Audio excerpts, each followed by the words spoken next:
Pakita ko lang sa inyo guys yung ginawa kong Spider-Man theme cake nung September pa po ito. Ngayon ko lang siya nagawa ng long form video kasi nabisi at saka nagkasakit din po kasi ako. Ayan.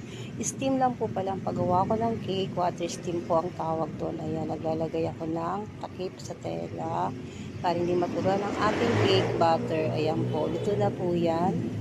Ayan, water steam po ang gamit ko. Sa paggawa ng cake, super moist po yan. Wala po kasi akong oven, kaya kahit walang oven, pwede tayong makagawa ng cake para sa ating family. Ayan.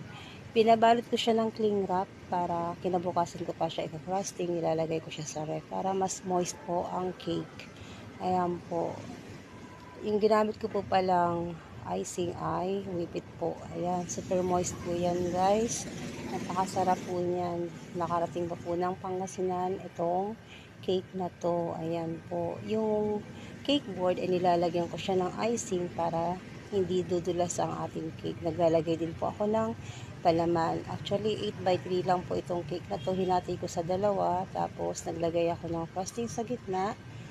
Pag may chocolate chips po ako, ay naglalagay din po ako. Nawalan ako ng chocolate chips, naubos po. Kaya ang nilagay ko na lang po ay yung mga nips, niliitan ko lang po siya para may chocolate po ang ating cake sa gitna. Ayan, pinag-crumb coat ko po muna yan. After crumb coat, nilagay ko din po siya sa chiller. After 1 hour, sinecond coating ko na po siya, yung white icing po. Ayan.